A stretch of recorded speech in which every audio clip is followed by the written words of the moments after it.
out for about 5 minutes and Brooksy hasn't come past and there's a red flag, so I hope he's okay. Normally that only means one thing. Hello everybody, welcome back then to the channel and welcome here today to Snetterton. On the channel we usually have a lot of car content, a lot of restorations and track days, that sort of thing, but for those who don't know, I'm really into motorbikes and have been pretty much all my life. Used to commentate on MotoGP and World Superbikes. This year in particular, I'm working for Eurosport on British Superbikes as well. Anyway, a couple of years ago, used to do some bike track days on a Honda CBR600RR, but had a crash, broke my collarbone, lost a bit of confidence and stopped riding really, sold up at the start of last year. Anyway, fast forward to the back end of last year and I decided to go and get my road licence and go and have some fun on the road. That becomes an itch that you want to scratch. So I've decided to come back to the circuit, and to that end I've got a bike that I'm going to be riding here today. This is a 2008 Honda CBR600RR. I've loved this bike since I was about 11 or 12. So my uncle used to have this exact model. It's a limited edition Hannspree one. They only made handful of them. I think they handle absolutely brilliantly. They've got enough power to have a bit of fun with, but they're not too leery. I love the colour scheme on this as well. The Hannspree colours are a throwback to the ones they used to run in World Superbikes and in World Supersport. So this was a replica of the one that I think was ridden by Keenan Sofoglu and Andrew Pitt back in 2008. Everybody I've spoken to thinks I'm a bit mad for taking this thing on track because you can't find these for love nor money, and to be honest with you, they might have a point as well. But the name of the game here today is just to get back out on track, get back on the saddle for the first time in a couple of years, have some fun, crucially, as well, and just see what we can make of the day, really. It's on road tyres at the moment. I have got a set of super coursers with me. I don't know if I can be asked to change them. I might just go out on those and see how we go for a bit. Probably not going to go that fast. I'll be wobbling around at the back somewhere anyway. So we failed noise testing this morning. Basically, there's a noise limit at every circuit that you go to, and the noise limit here was 102 decibels. I was between 104 and 107, so significantly over, which is obviously not ideal. It means that I can't go out on track until I've therefore rectified it. Time did you get me up this morning to come and film you not ride a bike? I don't really like your tone, Jamie, to be honest. Problem is, the pipe bends. Go on, Tom, you've been at the gym, son. Those muscles. So I bought a baffle which doesn't fit. Fortunately, one of the guys here does have a baffle that fits. Do you have one already? I need no poppers. And it's angles. Fucking hell. Try that and see get on. Yeah, type it out with time. I mean, that is still smaller, but it's angled as well. So yeah, that's... so you get on. You got a hole there. Yeah. It's just finding a smaller bolt. Every single thing I do always goes wrong. We're now trying to find a bolt or a drill because the hole in the exhaust is too small. And that is the good thing that I like about bikes and such like, because everyone always mucks in to lend a hand, which is always very pleasant. Right, that's tight on there. Happens every meet, mate. Everyone scrabbles around to do things and sees every time. It's usually us. Yeah, well, it is us. He's with us, isn't he? Yeah, here's hoping it passes. Guess we'll go and find out.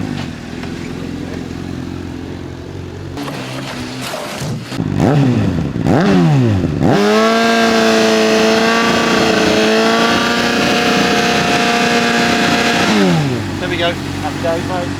Thank you.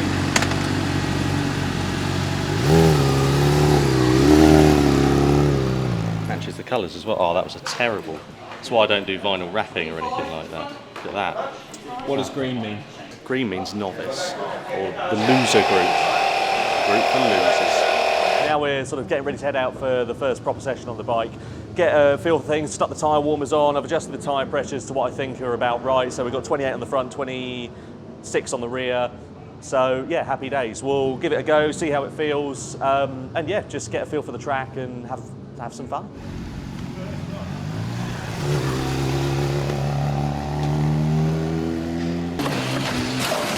Hold up. All good, mate. How are you today? Good stuff. Nice clear track then, that's what we like. So heading out onto the track then for the first time. Now the name of the game was to get used to both the bike and also to find out where the circuit went. You can see I went out a little bit late in the session, so I was all on my own. Problem is, I've got no reference points really, so I'm just kind of guessing. But we'll see how we go. Right, get it through that left, square it up, short run, down into third, maybe second. Let's tip it in. Right, so this is a hairpin. That's tighter than I thought. And then we'll get on the brakes. Keep it in third for this for now. Into that left. Remember, this is quite a tight one, so I'll get it rotated in. Get ourselves on the power. Right, now then, this is Coram. Got to look through the corner here. And then get ourselves on the brakes. Get the rear all squirrely. And get it lined up for the exit. So as you can hear, getting a little bit more acclimatised now with the Snetterton circuit. One thing to note is that the quick shifter on the CBR600RR wasn't playing ball, so I was having to shift up manually by taking my hand off the throttle, then shifting up, then getting back on it, which was costing us a bit of time. Not that it really mattered, to be honest with you, because we were definitely one of the slowest moving things on track in this session. Everybody was coming flying past us at a vast rate of knots, which, to be honest with you, was a little bit frightening at first because I wasn't used to having bikes around me after a couple of years of track. However, it was on the other side quite handy to see where they were braking, where they were turning in, getting their reference points, and how they were tackling this Snetterton circuit, even if we were taking it pretty leisurely in this first session. You can see us coming down the start-finish straight. We're getting close to another rider. Somebody goes steaming down our inside, which just goes to show how early we're braking into riches. I fancy a move, though, on this chap in the black in front. It's a double apex corner, so I think, I'll go up the inside into the second part of it, and then he moved over on the line at the last minute, so had to think better of it. Anyway, shortly after this, I came back into the pits, wanted to save myself for the afternoon when I got a bit more pace and a bit more confidence to make sure that I still had the fitness and the stamina there. Bloody hell, I forgot how physical that is. I mean, I was hardly moving, to be honest, but like moving around the bike and stuff like that, it is tiring. It was good fun, don't get me wrong, it was bloody good fun. I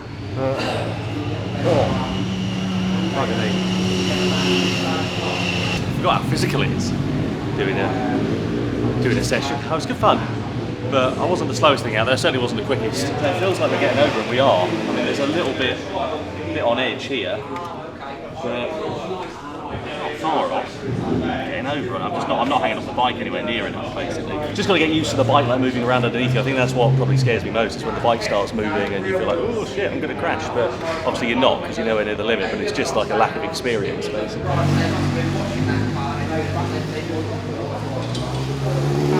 Right, so then second session, we're on the warm-up lap here, just winding ourselves up, getting some heat into the tyres. It looks so slow from the external shots, looks like I'm just pootling around town, doesn't it? But it feels so much faster when you've got the helmet on and you're tucked in on the seat of the bike. Once we got some heat into the tyres, I was able to start pushing a little bit more. The name of the game really in this session was just to build on this morning, start getting a feel for the tyres, start hanging off the bike a little bit more, carrying a bit more corner speed, and just steady improvement really. I knew that I was never going to push that hard because of the combination of road tyres, and obviously it's quite a nice road bike, so I was reluctant to get too much of a wiggle on because I didn't want to throw it down the road. But I wanted to get used to the Snetterton circuit a bit more, start beginning to push the envelope, getting a bit quicker on the straight, and just starting to have a little bit more fun out there really. You can see we're really beginning to push things now on the back straight, just accelerating up to about 140 miles an hour.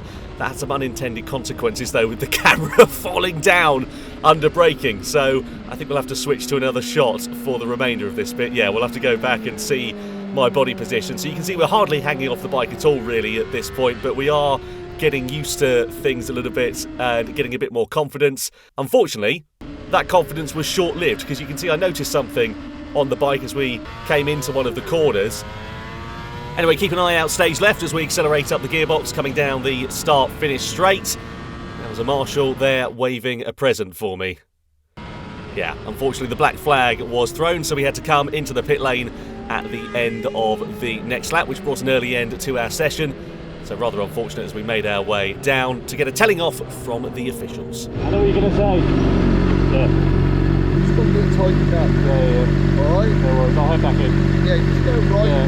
Get tightened up. Perfect. Right. Thanks, mate. Oh, hello, the camera went down.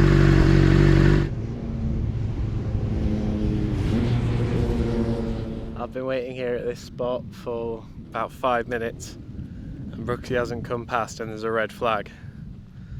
So I hope he's okay. Normally that only means one thing. Hopefully I'll get back and he'll just be there and I've missed him. Oh God. Back at the pit, moment of truth, guys. Here we go. Oh, you're here. We got black flagged, mate, didn't we? You got flagged. I got black flagged. We fitted it with the standard Honda sleeve and it was just spinning when we were doing it. I thought, oh, I'll give it a try and see what happens. But it was just like I was coming down the straight, 160 up, and it's fucking flying up because of the wind. It's a shame because I was getting a bit more confidence in that and feeling a bit more, you know, at one with the bike. That's the original one. Yeah, and it's spinning on yours. yeah. Brake lever guard was coming right up. That's a good start. You might as well, man, to be honest. I've just seen the big one fitted. So then that goes in that lot. It's not enough at all. No, it's not. I fell into a barrel of tips. I come out sucking my thumb today, you know.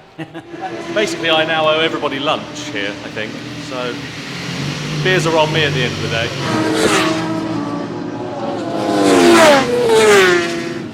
Yeah, they're getting on a bit, aren't they?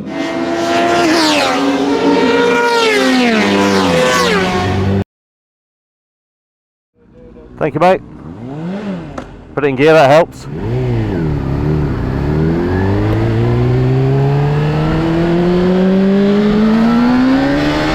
Final session of the day then here at Snetterton, and I wanted to start pushing harder, faster, sooner in this one because I realised I was taking about half the time of the sessions in the morning to get up to what I felt was a moderately comfortable pace, and I was just wasting time really, so I decided to start pushing a bit quicker. That comes obviously with the confidence that I've built over the course of the day, and despite being nowhere near the tyres limits, the bike's limits, or indeed my own limits, I felt a bit more comfortable and I knew that I was going faster than I had been in the morning, and that was even evident coming down the back straight. In the morning I wasn't going flat out up to 5th, 6th gear.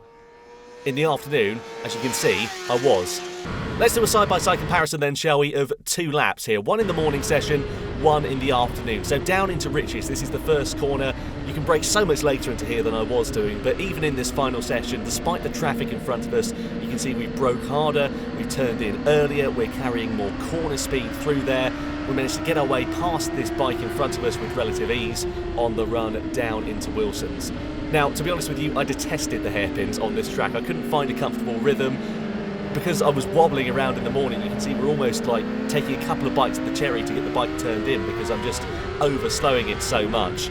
On the run in towards Palmer's, we're going up to the top of the rev range in the afternoon, changing gear, which we weren't doing in the morning session. We're carrying good corner speed going through there as well as we go on the run of this short back straight in towards the hairpin of Agostini's, which was definitely one of my bogey corners out of many on this circuit. So really bumpy under braking is one of the things that I noticed into here.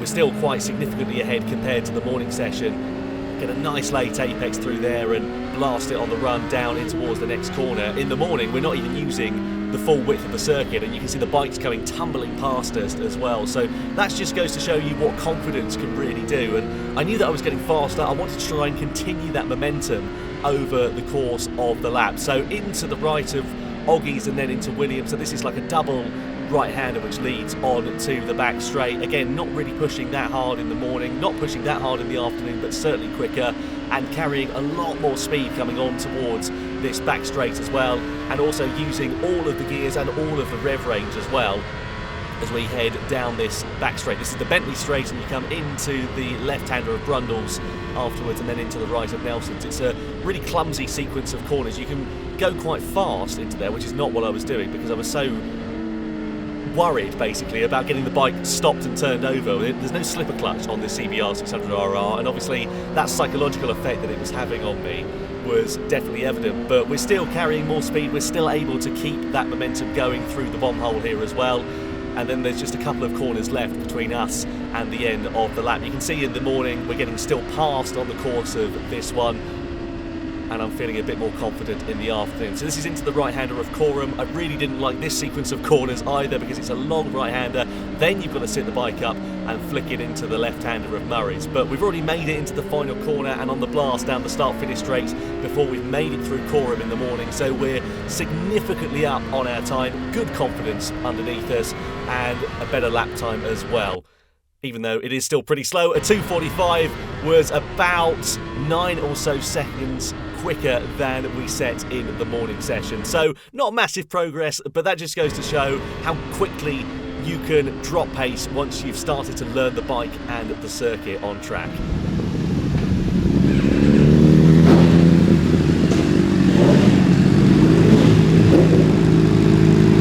Bloody hell.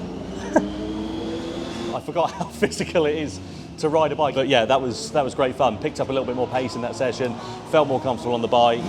Still nowhere near my limit or the bike's limit or the tyres limit or anything like that, but you know, that was never really the name of the game today. It was just to sort of get out on the bike, get a feel for things, back on track on the first time in a couple of years. I plan to bring more bike content to the channel, so we're going to go and do some road riding, some road comparisons of hopefully some super bikes, some sports bikes, some adventure bikes, whatever it might be, and also looking to obviously improve my track riding as well. So all that remains for me to say is thank you so much for watching. I really hope you enjoyed this video of me going around very slowly at the Snetterton circuit. Hopefully it's given me a bit better of an insight for when we go here for British Superbikes for commentary this weekend. But either way, I've had great fun, and a huge thank you to all the lads here who helped us out, because obviously we wouldn't have been able to get out on track without them today. So yeah, really, really grateful for that. Anyway, we'll see you again very soon. Take care.